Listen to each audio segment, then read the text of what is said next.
Hello and welcome to my review of Sid Meier's Civilization VI, the long-awaited sequel to Sid Meier's Civilization V. First of all, I would like to give some information to you all that is not really important, but might be important to some of you. I have not played any of the Civ games prior to Sid Meier's Civilization V. So I won't be comparing Civilization 6 or 5 for that matter to any of the other Civilization games. I might as well tell you now that this video is not really a review where I'm going to rate it on a scale of 1 to 10 or 1 to 5 or A to F. I'm going to simply give you guys a little bit of a look of the game and commentate on some of the information that I found important in the game and compare it to Sid Meier's Civilization 5. The primary reason for this video, for most of you guys, is just to kind of look at the graphics, and hopefully the information I provide will give you a little bit of an insight on why you should buy this game, because I'm telling you now, you should definitely buy this game, especially if you like Civilization 5. There's going to be a lot of differences between the graphics and the way the game is laid out, but there are a lot of similarities. Let's jump right into it. The first thing you're going to notice is a much different main menu. At first I thought it was kind of plain and didn't have as many options as Civ 5, but then I go back and look, Civ 5 didn't have that many options either, so there's nothing really to complain about here. There are many new civilizations. If you watch some of the videos, you can see some of the many new characters. I noticed one character at least that is the exact same as the previous game, and that is Gandhi. The rest of them are completely new. As you can see, I am looking through them and looking at all the traits. But that's not important in this review. If you would like to see important information and detailed information on each leader in Civilization, please let me know, and we'll do that in another video. For the purposes of this video, I selected Teddy Roosevelt, the leader of the American Empire. And as you can see, the difficulties are all very much the same. A new difficulty setting I noticed was online, which, as you can see, this is a single player game I am playing now, but that option is there, which apparently is even quicker than one of the quickest game paces. As you can see, I was slightly disappointed. There are only, as you can see on the screen, a very small number of map types. I'm assuming they will add more, and maybe in DLC. If not, I'm sure the modded community will make up for that, but I was kind of disappointed about that. There is an advanced option as you create your game. As you can see, you can set domination victory, religion victory, science victory, score victories, and cultural victories, just as before. You can also mess with the map sizes, temperature, rainfall, sea level, resources, and start position, just like in the original game. A difference you can see here, there are tribal villages. These are actual villages that the barbarians have, which is really cool compared to the original. Now, one thing that I absolutely love is this voiceover who narrates the game. Please listen. Steps, you have come far. Now begins your greatest quest. From this early cradle of civilization on towards the stars. And so it is upon your broad shoulders. How about that, people? The guy who narrates all of the character intros, all of the research achievements, and everything else in the game, just like the previous one did in Civilization 5, is Sean Bean from many famous movies, Lord of the Rings, also known as Boromir, and then of course Eddard Stark from Game of Thrones. Absolutely amazing voice. Does a fantastic job with all of the narration. The first thing you'll notice when you enter the game, you're given the choice of New to Civilization or New to Civilization 6. You pick the tutorial from the beginning in the main menu. So when you jump into the game here, you're given this option, so you can either get help if you don't even know the series at all, or you can pick just New to Civ 6, so tips for Civ 6 specifically will come up. If you don't know the game at all, you can pick the other option, and boom, you're ready to play even if you've never played Civ 5. or any of the other civs for that matter. So the first thing you will notice about this game, compared to Civ 5, everything is very cartoony looking, and the fog of war looks like the brownish looking paper from historical documents, paper that is aged for hundreds of years, which I think is really cool. As you can see there, the settler I used to create the city of Washington, it had a larger field of view, and the northern part of the fog of war, as it just went away, and as you saw that unit move down, that's how the fog of war changes. It's like the paper is burnt away, and you're now able to see what you can see. I wasn't so sure I was going to like this cartoon effect. It reminds me a lot of Warlock, Master of the Arcane, but it's not that game. It's very much Civ, very much. Almost everything from Civ 5 is here. And here in a moment, I'm going to get into the technological tree, and I'm going to actually, when I first look at it, be kind of disappointed.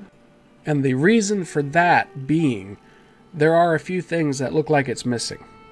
It's not necessarily missing, but it's spread out much more than the other technological tree was. But one of the main things that I see that are missing are the giant death robots, which maybe, just maybe, it's hidden in there somewhere, because there are so many different options, so many different things to click on, and there's so many different things besides the technological tree. We're going to get into that here in just a minute. And the reason I say it's hidden is because there are more trees. The civics tree here is its own tree and branch that you have to research. So technically, there's not just one research tree. There are multiple, or at least two important ones. There are other smaller trees in the game, so I can't say there's only two, but these are the two major ones. The research tree is the one that's very, very familiar to most people who have played Civ 5, or at least familiar to me.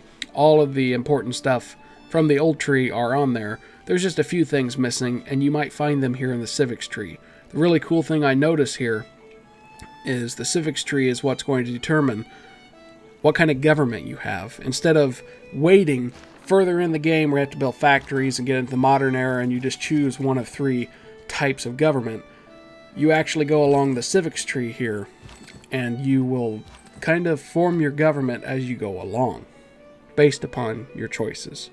For example, here is the list of all the governments that you could possibly have in the game. The one on the left, chiefdom, that's what every civilization starts as.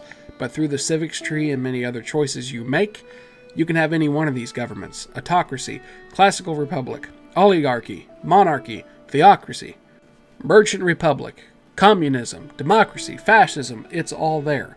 And you form it over time. And the religion system in the game is going to be very similar. Religions no longer are just created randomly. You will select your religion very early on in the game, which I'm assuming many countries will get to make their own religion. I'm sorry I can't say if you're limited at this point to how many religions there are in the game, but what I do know is that the religions, once they start to intermingle, they do not just dominate the other. There's always an intermingling of the religions, and they will eventually kind of work their way a lot like history has worked. As in Catholicism, before, Protestants were nowhere even allowed to practice, and they formed their own religion kind of from Catholicism. Another thing to note in the game, road construction is no longer important. Basically, everything is dictated by trades. You will establish trade routes between your city and other cities and other civilizations. Those trade routes become roads, and that's how your roads are created. So you do kind of have control over how roads are made. It just depends on the terrain and where you place your other city or where the other cities are located. So that's another kind of important thing to keep in mind whenever you are trading with other countries. Keep in mind you're creating a road between them. So if you're planning to be hostile with them, it's not a good idea to trade with them because you're going to give them a road right up to your front door to attack on. And let's talk about raiders. Something very cool I discovered in the beginning of the game, whenever you decided if they're going to be barbarians, and that's what I mean by raiders. Barbarians in the game now actually have their own settlements, and they don't exactly protect them, and they're not really settlements. But at the beginning, below the raiders option, there were tribal settlements, or whatever that was exactly. Those are basically where the raiders are from, where they're going to continue to populate. And believe me, if you don't take care of them quickly, they will populate very quickly, and you have a ton of raiders to deal with. Another cool thing about the raiders, though, they're not only just raider barbarians, like warrior units. They're also scouts. They're out scouting the area, and then they send units to come attack you. Very shortly, as you can see in this game, my units are far off to the south. Barbarians to the north are currently scouting me out, and not too long from this moment, they send down 3 warriors and slingers to attack my settlement that has no warriors there to defend it. And now that I've mentioned slingers, I also want to mention that, obviously, this is the very beginning of the game, and normally in Civ 5, you would not get any kind of ranged unit until you researched archery. Well, now you do have a ranged unit. Of course, it's not going to be around very long, because you can still research archery here in Civ 6 and have archers, but it's kind of cool that you can still build slingers at the very beginning without actually having to research archery, and you have a very early on ranged unit in the game. Another really cool thing along with the civics I want to mention, not only does the civics kind of influence, not really kind of, they do influence your government, there's also those civics, each civic you research, it has one of those little markers next to it and all kinds of different benefits by them. Once you actually research those civics, a list of those are going to show up to the right of this panel in your government, and you can put those policies that you got from those civics into play. As you can see right now, I can use 1 military policy and 1 economic policy. I have a total of 4 available. You drag them over, those benefits become effective within your civilization as soon as you do so. And every time you research a new civic, you get new cards. As you can see here, I still have 3, and you can change these policies anytime. Like if I don't want that economic policy I just placed, I can drag it out anytime and put in one of the new policies I have researched, which is really cool. So apparently, as you can see in this, you have more control during a crisis situation. Let's say you have a policy set that's only giving you a faith bonus and science bonus, but all of a sudden you have like an economic crash and you need to put a policy in that's going to give you money. You can do that now. So that's a huge benefactor. An important building factor to the game now, though, is the fact that not only can you build tile improvements such as farms and mines and factories, there are now districts that you can build which have bonuses and allow you to build more things within certain tiles of the city. And now that I've mentioned construction of the game, I want to mention some of the changes to your workers. In the other game, you had workers that went around and improved the tiles, and you always have workers around. Now, when you build a tile improvement, you lose a worker. There are 3 whenever you make them. They're a unit, just like your military and all the other scouts and whatnot. But when they are produced, they're a unit of 3. Once you put down a tile, 1 goes away. And you can move them around and keep them as long as you want. You have no time limit to use them. But once you build something, it uses up one of the workers. And then you're going to have to build more workers, which is kind of a bonus compared to the old game, because in the old game, you had to wait forever to build things that are important. Now, you just make workers. There are 3 in a unit, and they slap the buildings down instantly. Now, as for whenever you run into other civilizations, just like in the other game, when one of their units run into you or vice versa, they show up, they give their mighty old speech, and then you're given, I don't know if it's the same for every civ, but you are given 2 options in this case. Basically, you could choose, you can have them come to your city and offer your hospitality, or just tell them to go away and leave you alone, and basically I'm assuming those have repercussions or positive effects depending on what you choose. I would assume you would want to be friendly in all cases, otherwise you're going to have everyone hate you. But it's kind of neat that you can actually choose to have them either, you know, say, hey, I just met you, come on over, or get the hell away from me, and start off a very negative relationship right off the bat. Now, as for the options when it comes to talking with other civs, I'm assuming many more options will open up whenever more technology is revealed. But it's really kind of cool. You actually have to find out information about them. As you can see, you can look at many different things, such as access level, which currently I have none on them. Our relationship, neutral. Agendas, they have one known as Last Viking King, which actually gives him a bonus towards his civilization. And then there's one we don't know. It also gives their level of government. You can declare friendship. You can send delegation, which is basically just sending them gold to kind of kiss their butts and make them like you. You can make deals, and you can even declare a surprise war, which I'm assuming is the same as just declaring war, because that option was the only option for war.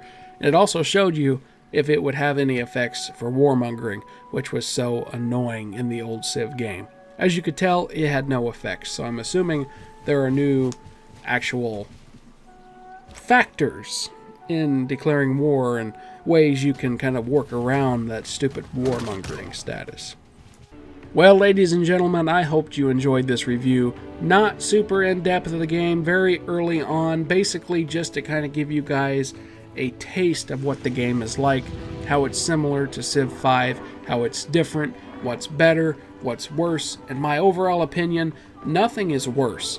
It's very different, that indeed, but I have to say, I've never played any of the Civs before Civ 5, and I've only seen, you know, screenshots of the old Civs, and they all looked so much different compared to Civ 5. Civ 5 was a huge eye-opener in the eyes of graphics. I mean, it was amazing.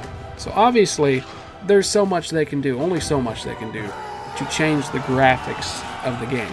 And now, it almost like my friend said earlier, it looks kind of cartoonized, but that is kind of a neat look for it, and who wants the game to look exactly like it did before?